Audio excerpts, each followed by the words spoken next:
지난 주일에는 유대왕 히스기야가 수르의 침공을 받고 하나님께 회개의 기도를 함으로 위기에서 구원받은 놀라운 역사를 말씀드렸습니다. 그는 기도의 중요성을 알았던 사람이었죠.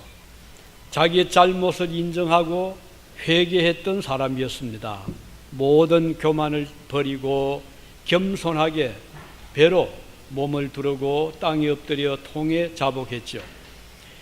하나님께서 이런 히스기야의 기도를 들으시고 그의 겸비한 모습을 귀하게 보셨고 아수르 군대를 하룻밤 사이에 다 물리쳐서 승리하게 주셨습니다. 그는 이런 외환의 위기에서 구원을 받았습니다. 그런데 이번에는 또 다른 어떤 위기가 찾아왔는데 자기 몸에 병이 든 것입니다. 히스기야가 나라를 다스리던 14년째였거든요. 나이가 39세, 40세니까 아주 한창 일할 나이에 몸에 병이 찾아온 겁니다. 왕이니까 얼마나 좋은 의사들을 불렀겠어요? 의사도 불러오고 약도 썼지만 별반 효과가 없었습니다. 병은 점점 더 위중해지고 그래서 이제 죽을 날을 기다리게 되는 아주 끔찍한 상황을 맞이하게 되었죠. 이때 선지자 이사야가 나타났습니다. 히스기야는 그에게 좋은 말을 듣기를 바랐어요. 그러나 이사야 선지자가 히스기야 왕에게 전하는 말은 그 반대였습니다. 히스기야에게 임한 그 병은 살아날 병이 아니고 죽을 병이라는 것이었습니다. 이사야는 이렇게 말하죠. 1절에 보면 여호와의 말씀이 너는 집을 정리하라. 내가 죽고 살지 못하리라. 죽을 것이니 이제는 집을 정리해라. 얼마나 청천벽력 같은 말입니까? 절망적인 말이 아닐 수 없습니다. 유대 왕의 신분이었지만 죽음을 예언한 선지자의 말을 듣게 된 히스기야는 일에 손에 잡히지 않습니다. 사실 이 히스기야는 믿음이 좋았던 사람이었거든요. 지난번에 본 대로 산헤립이 나라를 공격하고 그 협박 편지를 보냈을 때 그는 그 편지를 들고 성전에 들어가서 하나님께 기도했던 사람이었잖아요. 하나님을 경멸하는 저 산헤립의 교만을 꺾어달라고 호소했습니다. 하나님께서 그의 간절한 기도를 들어주셨죠. 이제 지금은 이 적군의 협박 때문이 아니라 자기 목숨을 위협하는 이 질병을 지금 그가 마주하게 된 것입니다. 그에게 찾아온 이 질병은 죽음에 이르는 병이라고 했거든요. 다시 회복할 수 없는 병입니다. 아수르의 위협 앞에서 나라가 풍전등화와 같은 때에도 그는 기도로 그 위기를 넘겼는데 그 일이 완전히 끝도 나기 전에 이번에는 몸을 위협하는 이 질병과 싸우게 된 것입니다. 우리는 이 사건을 보면서 이 세상에 살아가는 우리들은 이와 같이 때로는 2중 3중의 그런 어떤 위협을 당하는 경우가 있음을 보게 되죠. 이런 일을 당하면 한 번을 당해도 힘드는데 2번, 3번 당하게 될 때 얼마나 힘이 들겠습니까? 절망에 빠질 수도 있습니다. 자, 이럴 때 이 히스기야는 자기 힘으로는 도저히 이 병을 이길 수 없음을 이제는 깊이 생각하게 되었죠. 그래서 그는 마음을 가다듬고 어떻게 이 난국을 타개할까, 이겨 나갈 것인가를 생각을 합니다. 그래서 그는 마음에 결심을 하죠. 이건 내 힘으로 안 된다. 내가 도저히 스스로 이길 수 없는 병이다. 그렇다면 다시 한번 하나님을 향해서 기도하자. 자기를 살려낼 분은 오직 하나님이시라는 것을 그는 다시 한번 생각이 된 것이죠. 그는 결코 하나님을 원망하지 않습니다. 그가 행한 일은 무엇이었죠? 기도. 그런데 기도하는 자세를 보니까요, 얼굴을 벽을 향해서 기도했다 그랬어요. 왜 이랬을까요? 얼굴을 아름다운 경치를 보았거나 또는 하늘을 바라본 것도 아니고 아무것도 없는 그냥 벽 쪽을 향해서 얼굴을 향하고 기도했다. 이 행동은요, 기도에 집중하는 모습입니다. 오직 하나님을 향한 마음을 두고 있다는 모습이죠. 그는 사람들을 불러서 만나려고 하지 않았어요. 그의 마음은 오직 하나님을 향하는, 그래서 얼굴을 벽을 향하여 기도했다는 것을 여기 말씀합니다. 간절하게 기도하는 모습이잖아요. 기도하는 사람의 마음은 그 마음을 집중하는 게 참 중요합니다. 노래를 들으면서 또는 전화를 받으면서 기도할 수는 없잖아요.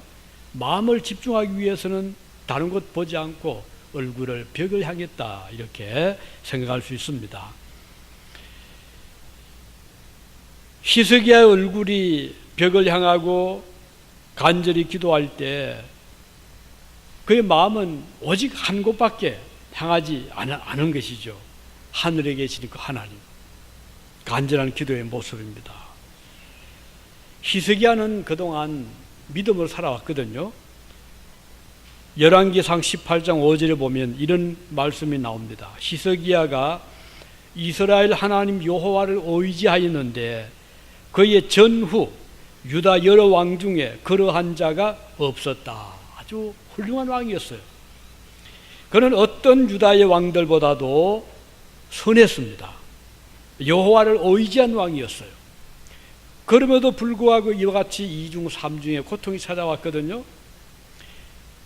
자, 이럴 때 웬만하면 원망하기 쉽습니다. 아니, 하나님, 제가 이렇게 열심히 하나님을 의지했는데 왜 또 이런 어려움을 주십니까? 이런 하나님을 향해서 불평을 말할 수 있지 않겠습니까? 그동안 믿음으로 살아온 저에게 왜 이런 죽을 병을 주십니까? 라고 항의할 수도 있을 것입니다. 저는 많은 성도들이 암으로 고생하다가 세상을 떠난 경우도 보았고, 별거 아닌 것 같은데 큰 낭패를 당하는 경우도 보았습니다. 그런데 이제 이런 경우에 자칫하면 하나님께 원망하기 쉽거든요. 그는 조용히 얼굴을 벽을 향했고 기도하기 시작을 하는데, 어느 한 곳에도 히스기야가 하나님을 향해서 원망하는 그런 기도를 보지를 찾을 수가 없어요. 다른 사람을 원망하지도 않습니다. 신하들을 원망하지도 않습니다. 그는 이렇게 기도합니다. 3절에 보면 여호와여 구하오니 내가 진실과 전심으로 주 앞에 행하며 주께서 보시기에 선하게 행한 것을 기억하옵소서. 딱 이 기도입니다. 하나님, 제가 그동안 진실되게 전심으로 하나님을 찾아왔습니다. 그리고 하나님 앞에 선하게 살아왔습니다. 기억해 주십시오. 이런 기도지, 하나님, 제가 믿음으로 사는데 왜 이런 고통을 겪게 하십니까? 이렇게 하지를 않았다는 것이죠. 그 자기를 돌아보는데 특별한 흠을 찾을 길이 없었어요. 진실과 전심으로 살아왔던 그의 삶이었습니다. 이 두 가지, 진실됨과 전심은 아름다운 성도의 덕목입니다. 왜냐하면 하나님이 진실되거든요. 그래서 하나님 백성은 그 하나님을 닮아서 진실되게 살아가게 되는 것입니다. 우리 하나님께는 거짓이 없거든요. 또 속임이 없거든요. 있는 그대로 하나님 보여주십니다. 바로 히스기야가 그렇게 살아왔습니다. 그는 이 일을 고백하는 거죠. 양심의 부끄러움이 없었습니다. 이런 히스기야의 기도를 하나님이 얼마나 귀하게 보셨겠습니까? 그는 외식적인 기도를 하지 않았어요. 사람들에게 보이기 위한 기도가 아니었어요. 오직 아무도 없는 중에 벽을 향해서 간절히 기도를 한 것입니다. 이렇게 하나님은 진실된 기도를 기뻐하시고 그다음 전심으로 드리는 기도를 기뻐하십니다. 두 마음을, 전심이란 것은 두 마음을 품지 않는 마음이거든요. 한 마음, 온전한 마음이잖아요. 온전한 마음으로 하나님께 드리는 기도. 야고보는 이렇게 말했습니다. 야고보서 4장 8절에 두 마음을 품은 자들아 마음을 성결하게 해라. 한 마음을 품으라 이 말이죠. 절반은 세상을 향하고 절반은 하늘을 향하는 그런 마음이 아니라 전심으로, 온전한 마음으로 하나님을 향하는 마음, 하나님을 참 기뻐하시는 겁니다. 자, 그리고 히스기야는 또 어떤 태도로 기도했죠? 3절에 보면 심히 통곡했다 그랬습니다. 통곡의 기도. 이 통곡이란 것은 큰 소리로 우는 것을 의미하는 것이죠.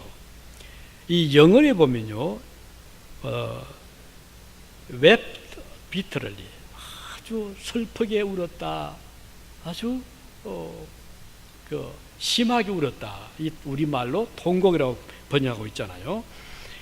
통곡은 슬픔이 거기에 달한 사람에게 찾아오는 감정이잖아요. 그는 자기를 생각할 때 너무 지금 슬픈 것입니다. 이 나이에, 젊은 이 나이에 내가 죽다니, 아직 왕으로서의 할 일이 많은데 내가 죽게 되었구나 생각하니 슬퍼하지 않을 수 없었던 것이죠. 또 나라는 기울어지고 있었잖아요. 그래서 그는 웃을 수가 없었던 것이에요. 이런 상황에서 그가 할 수 있는 일은 하나님을 향하여 목 놓아 우는 일이었습니다. 우리 야고보 사도도 다시 말하죠. 야고보 4장 9절에 슬퍼하며 애통하며 울지어다. 너희 웃음을 애통으로, 너희 즐거움을 근심으로 바꿀지어다 그랬어요. 이게 무슨 뜻인가요? 우리가 살아가면서 웃을 일이 많이 있잖아요. 요즘 개그 많이, 만담 또는 여러 가지 세상이 주는 그런 감정을 기쁘게 하는, 그래서 아주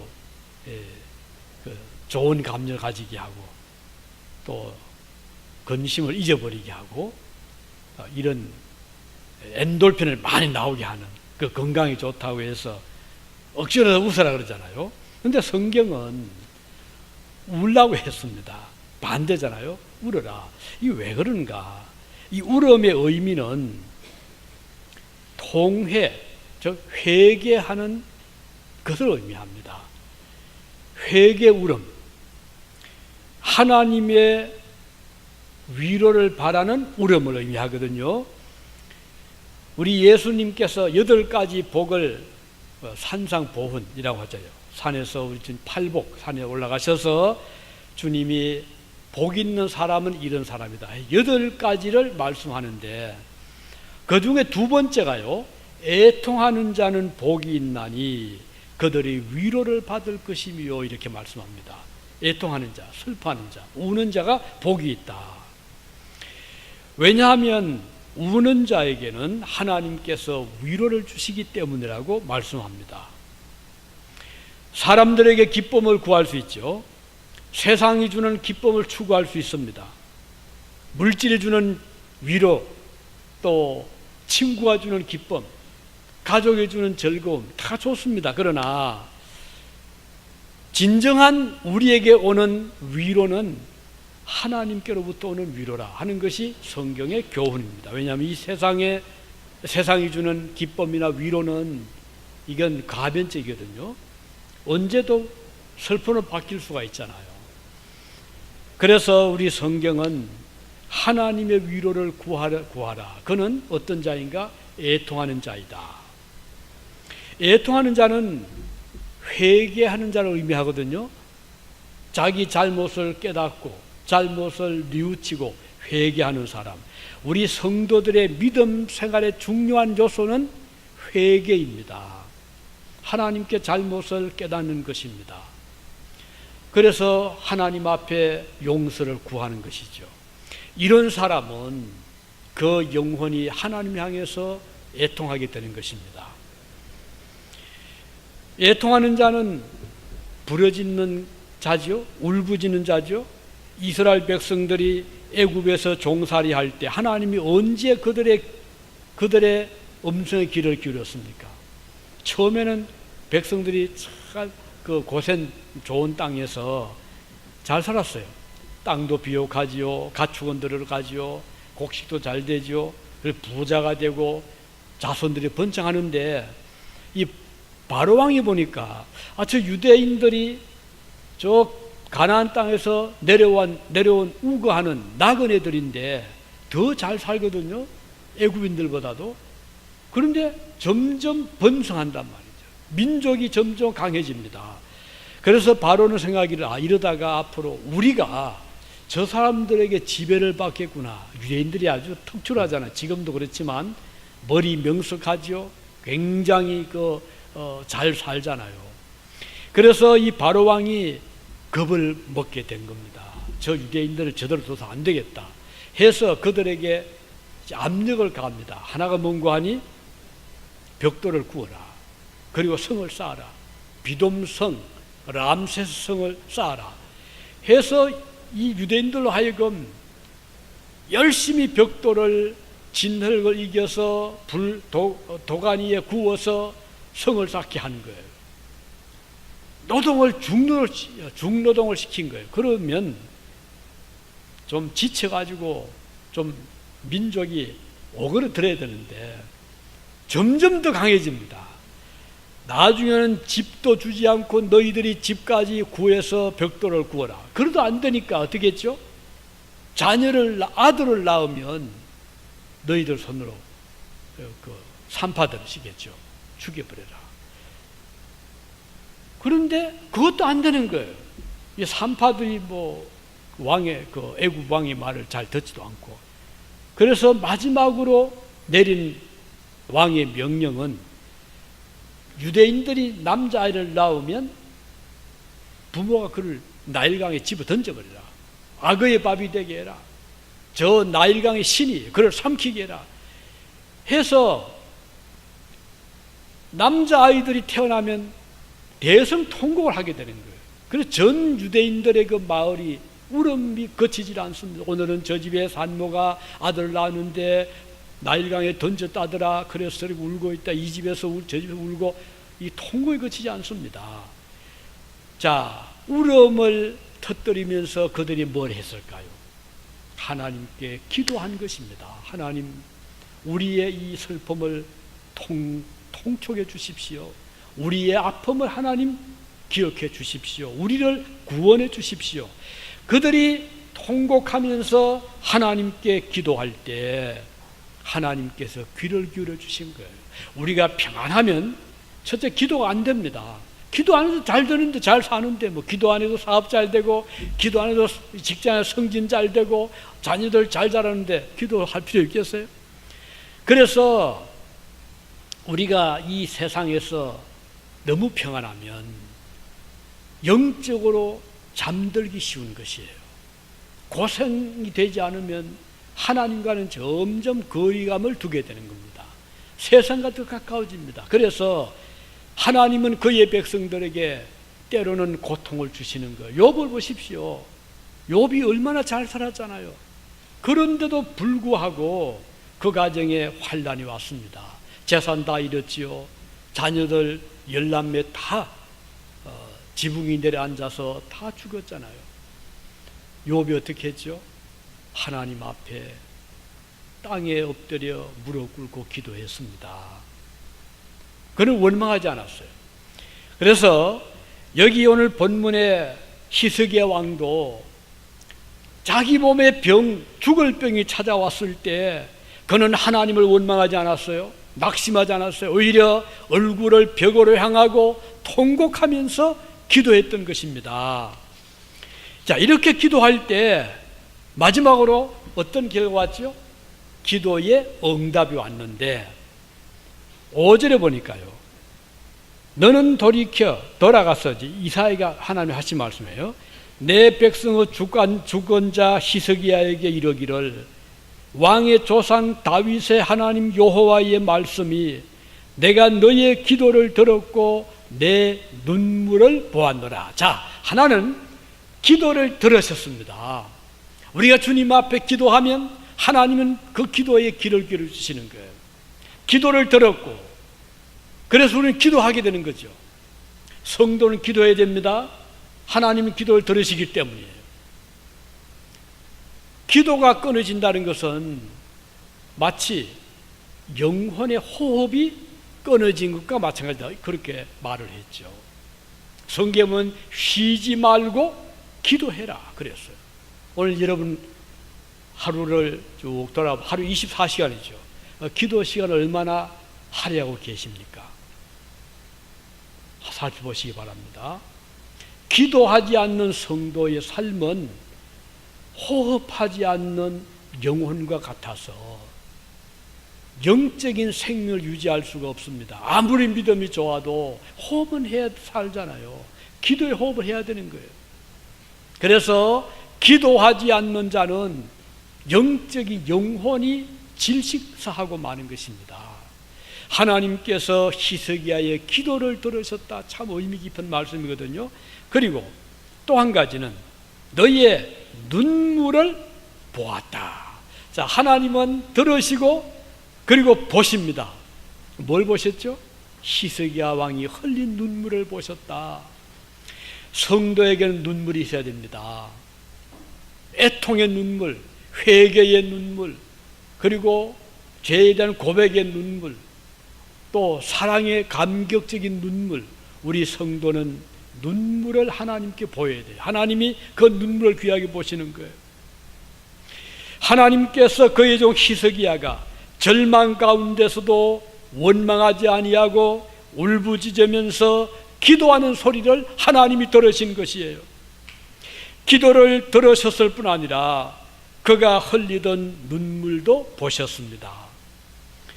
주님께서 하신 비유 중에 아주 어려움을 겪었던 한 과부에 관한 이야기가 있죠.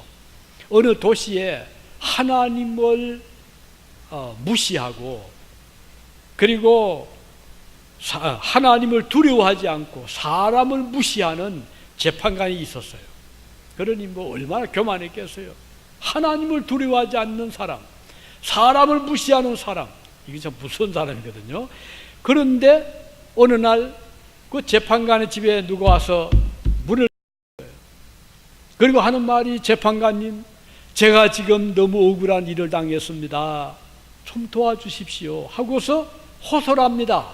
이 재판관이 그런 말에 귀를 기울일 사람이 아니죠. 왜? 사람을 무시한 사람이에요. 하나님 두려워하지 않는 재판관이었어요. 요즘 재판관들 뭐 별 사람 다 있지 않습니까? 근데 아무튼 이 재판관도 그런 사람이에요. 그래서 아예 무시하고 뭐 문도 안 열어주고 그냥 돌아갈 때까지 둬버렸죠. 이제 그 여자가 돌아갔어요. 이튿날이 돼서 또 와서 문을 두드리는 거예요. 재판관님, 저희 호소를 들어주십시오. 제가 억울한 일 당했습니다. 도와주십시오. 한참을 두드려도 또 그냥 문도 안 열었어요. 이틀째, 사흘째, 나흘째, 일주일이 돼도 계속 오는 겁니다. 이 재판관 나중에는 귀찮게 생각해요. 이거 그냥 뒀다가는 매일 저렇게 할 것이니 이거 귀찮아 안 되겠다. 그래서 그는 마침내 문을 열고 도대체 무슨 일이기에 이렇게 사람을 괴롭게 합니까? 물었어요. 그랬더니 그 여인이 그 사정을 다 이야기를 한 거예요. 재판관님, 제가 이렇게 너무 억울합니다. 혼자 산다고 이렇게 무시받고 있습니다. 그 재판관이 그 말 들고 일리가 있거든. 그래서 그 여인의 호소를 들어주었다는 이야기를 하시면서, 자, 하나님을 두려워하지도 않고 사람을 무시하는 이런 불의한 재판관도 그 여인의 호소를 들어주었거늘 하물며 하늘에 계신 너희 아버지시겠느냐. 그러니 우리를 제자들 보고, 그러니 그 아버지 하나님께 너희들도 기도해라, 그 말씀이에요. 오늘 우리는 이 히스기야의 눈물을 보신 하나님, 그의 기도에 귀를 기울이신 하나님, 오늘 우리가 주님 앞에 기도드릴 때 하나님은 그 기도를 반드시 들어주시고, 우리가 주님 앞에 호소할 때, 눈물을 흘릴 때 주님은 그 눈물을 귀하게 보시는 거예요. 그래서 이런 이제 기도의 응답을 받고 나면 사람이 달라지잖아요. 변화를 받습니다. 새로워지는 것이에요. 그래서 오늘날도 인간들이 얼마나 마음이 강팍한지요. 뭐 선하다 그래도 착하다 해도 그 속에 온갖 게 다 나오거든요. 한번 흔들면 온갖 마음속에 묻혀있던 또 가라앉아있던 인간의 그 악한 성품들이 올라오게 돼 있거든요. 교만된 마음, 거짓된 마음, 욕심, 사나운 마음들이. 왜? 다 우리 죄인들이기 때문에. 그런데 그것을 정화시키는 하나님의 방법 중에 하나가 고난과 고통입니다. 그래서 사람을 흔들어서 변화를 받게 하죠. 겸손하게 만듭니다. 하나님께 순종하게 만듭니다. 그리고 마음을 비우게 만듭니다. 이렇게 해서 성도들 중에 하나님께 충성된 사람, 또 주님이 쓰시는 귀한 사람들을 보면 어느 한 기간 동안 하나님이 연단할 때가 반드시 있더라고요. 자연인 가지고는 안 됩니다. 하나님 은혜를 체험하고 하나님의 도움으로 그 극적인 그런 도움을 받은 사람들이 변화를 받고 이제부터는 이타적인 사람으로, 이제부터는 헌신적인 사람으로, 이제부터는 하나님을 기쁘시게 한 사람으로 변화를 받더라고요. 그래서 오늘 저희 교회 이런 자들이 필요한 것이에요. 중생받은 사람, 그리고 여기에 그치지 아니하고 그때부터 연단받은 사람, 변화받은 사람, 새로워진 사람, 하나님이 이런 사람들을 붙잡고 주님 나라에 투입을 하십니다. 교회에 세우십니다. 이렇게 되지 아니하면 인간의 온갖 그 속에 있는 악한 성품이 딱 도사리고 있다가 기회가 오면 이게 머리를 쳐들어서 얼마나 힘들어하는지 모릅니다. 성도들을 힘들게 하고 교회를 어렵게 하고 이웃을 괴롭게 한 것이에요. 그렇기 때문에 오늘 이 히스기야가 이런 과정을 겪으면서 점점 이제 선하게 변화를 받은 것처럼 오늘 그리스도의 백성들은 이런 과정을 겪을 필요가 있는 것입니다. 자, 이렇게 되자 기도 응답 어떻게 하죠? 자, 한 가지는 사흘 만에 네가 걸어서 성전으로 올라갈 것이다. 그동안은 걷지도 못해서 누워 있었습니다.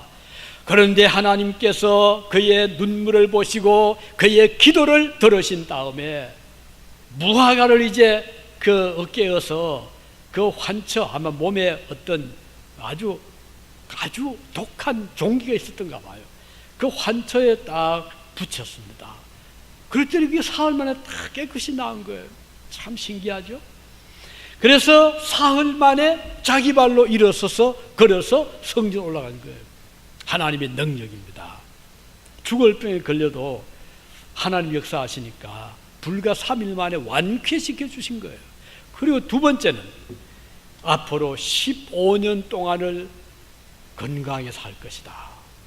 15년의 그 긴 기간을 연장을 받게 된 거예요.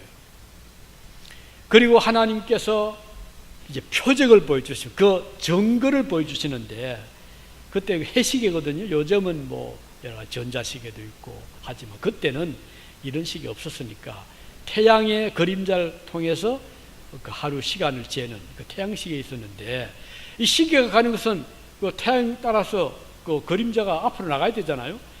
그런데 이제 이사야가 그에게 묻습니다. 어떻게 그림자를 앞으로 나가게 하랴 뒤로 물러가게 하랴 이렇게 물었어요. 히스기야 생각에 앞으로 가는 건 자연스러운 거니까 그러지 말고 뒤로 물러가게 해 주십시오.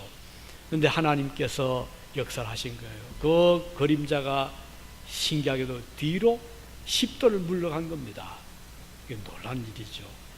15도를 한 1도를 일러놓게. 그래서 15년을 더 살게 될 거다. 뒤에 보면 히스기야가 이 약속대로 말씀대로 15년을 더 살게 됩니다. 자, 오늘 우리 이 말씀에서 우리의 생명은 나에게 있지 않고 하나님께 있다. 여러분 믿으시죠? 여러분들의 생명은 여러분의 손에 있는 거야? 절대 아닙니다. 우리 한순간 앞을 모르잖아요. 못 보잖아요. 우리가 오늘도 차를 타고 가다가 무슨 일 당할지 모릅니다. 이번에 캘리포니아 산불이 났는데 사람들이 많이 죽었더라고요. 소방관도 죽었어요. 집이 한 2,000 채 이상 불탔습니다. 어제 인도네시아의 한 섬에 지진이 6.5의 지진이 일어났는데 사람들이요, 그 순간 350명이 죽었더라고요. 오늘 그 뉴스에. 자, 우리가 여기 안전한 곳에 산다고 하지만 미국에서 산불 불타 죽을 거 누가 예상했겠어요? 그리고 뭐 홍수, 뭐 지진, 온갖 질병, 교통사고, 뭐 비행기 사고 없는 곳이 없잖아요. 그래서 오늘 내 생명은 내 손에 있다고 믿으시면 안 됩니다. 하나님께 있어요. 하나님께서 우리를 보호하시면 앞으로 10년이 가도 30년이 가도 안전하게 보호를 받을 수가 있고, 하나님께서 불러가시면 오늘이라도 내일이라도 우리는 세상을 모든 걸 두고 집을 정해야 될 수도 있을 것입니다. 그래서 히스기야는 이거 알았어요. 그래서 하나님 앞에 통곡을 기도했고 하나님이 그의 눈물을 들어주신 겁니다. 오늘 여러분들의 어떤 소원이 있으십니까? 그거 가지고 고민하고 원망하지 말고 그럴 때 하나님 앞에 간절히 기도하시길 바랍니다.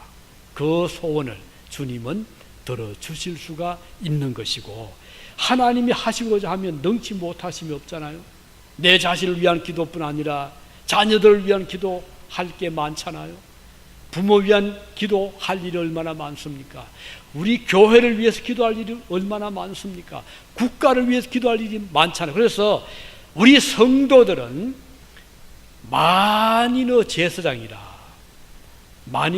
우리 모든 성도들은 제사장들이고 우리 모두는 만인을 위한 제사장들입니다. 그럼 제사장은 할 일이 뭐죠? 기도입니다. 중요한 것이 하나님께 기도하는 일입니다. 오늘 하나님은 여러분과 저를 영적인 제사장으로 세워주시고 삼아주셔서, 이 말은 기도하는 자로 세우신 겁니다. 그러므로 우리는 기도를 쉬어서 안 됩니다. 영혼의 호흡입니다. 매일같이 아침에 눈을 뜨면 기도로 눈을 뜨시고 마지막 눈을 이제 잠자리 드실 때도 기도하시고 일하면서 기도하시는데, 특별히 저희 교회가 매일 새벽 기도를 하잖아요. 주일날만 빼고 6일 동안 기도합니다. 꼭 뭐 기도하는 사람 많아서가 아닙니다. 때로는 아무도 없을 때도 있어요. 한 사람 있을 때도 있고 둘이 있을 때도 있지만 기도하는 이유는 우리가 기도해야 되기 때문이고, 그리고 기도의 장소를 우리가 제공할 수 있기 때문에 기도하는 겁니다. 우리가 이 예배당을 구입하기 전에는 렌트했었잖아요. 그런데 렌트를 해보면 딱 사용 시간을 제한을 받습니다. 예를 들면 주일날만 사용하십시오. 또 어떤 미국 교회 빌리면 주일날 사용하되 오후 2시부터 4시까지 서십시오. 시간을 제약받거든요. 그러면 우리가 수요 기도를 모여야 되는데 하면 그 따로 또 그 수요 기도 시간을 또 허락받아야 되고 거기에 따른 또 그 어떤 사용료를 또 제공을 해야 되고, 그래서 우리가 10년 동안 이 우리 건물로 예배를 드리지 못할 때는 새벽 기도를 갖지를 못했습니다. 단 주일날만 그때 가졌어요. 지금은 우리가 마음대로 기도할 수 있잖아요. 이렇게 좋은 환경을 주신 하나님께 우리가 기도하지 아니한다면 얼마나 그 슬픈 일이잖아요. 그래서 바라기는 여러분 꼭 기도에 함께 동참해 주시기를 바라고, 기도하는 성도는 반드시 승리합니다. 사탄을 이깁니다. 세상을 이깁니다. 자기 자신을 이깁니다. 모든 우리를 향한 모든 세력을, 공격을 물리칠 수가 있는 거예요. 그래서 기도로 승리하시는 우리 모두가 되시길 바랍니다. 기도하시겠습니다.